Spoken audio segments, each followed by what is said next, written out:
என் பேர் மாரிஸ்குமார், தேனி மாவட்டம் வீரபாண்டி. நான் வந்து டார்லிங் ப்ரோ அண்ணன் வீட்டில் வந்து மோட்ரு ஃபால்ட்டுன்னு சொன்னாங்க. நான் எலக்ட்ரிஷியனு. நான் இப்போ மோட்ரு ஃபால்ட்டு பார்க்க வந்தேன். ஆனால் மோட்ரு ஃபீஸ் போயிருந்ததுனால போட்டு விட்டு மோட்ரை ஓட்டி விட்டேன். அப்போ பாலமுருகன் சார் இங்கே இருந்தார்.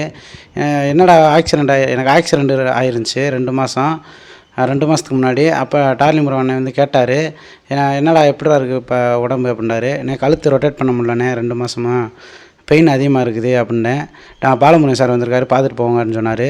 அப்புறம் போய் பார்த்த உடனே உள்ளே கூட்டு போய் ஒரு ஊசி எனக்கா போட்டார். பாலமுருகன் சார் வந்து பார்த்தேன். உடனே எனக்கு வந்து இப்போ ஆச்சரியமாக இருக்குது. இந்த ஃபுல்லாக ரொட்டேட் பண்ணுறேன், ஒன்றும் பெயின் அதிகமாக எதுவுமே இல்லை. ஆனால் எனக்கு உண்மையில் ஆச்சரியமாக இருக்குது, ரொம்ப சந்தோஷமாகவும் இருக்குது. இந்த மணிக்கு நான் தலையில் படுத்தேன்டா எனக்கு வந்து பெயின் ஊரா மண்டைக்கு ஏறி உட்காந்துருவேன், எந்திரிச்சு உட்காந்துருவேன். ஆனால் இன்றைக்கி வந்து ஃபுல்லாக ஒரு 1/2 மணி நேரம் படுக்க வச்சுருந்தாரு. ஆனால் எதுக்கு படுக்க வச்சுருக்காருன்னு எனக்கு தெரியலை. ஆனால் பெயின் ஃபுல்லாக எந்திரிச்சோன்னே ஃபுல்லாக கம்ப்ளீட்டாக இல்லை. எனக்கு ஆச்சரியமாக தான் இருக்குது. எதனால் படுக்க வச்சார், எதுக்கு படுக்க வச்சாருன்னு தெரில. ஆனால் இப்போ கம்ப்ளீட்டாக பெயின் இல்லை.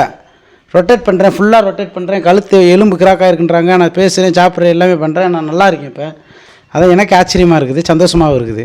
3 நிமிஷத்தில் இப்போ நான் பெயின் போனதுனால எனக்கே ஒரு ஆச்சரியமாக இருக்குது. எப்படின்ட்டு எனக்கு இன்னும் எனக்கு அந்த மர்மம் தெரில. ரொம்ப சந்தோஷமாக இருக்குது.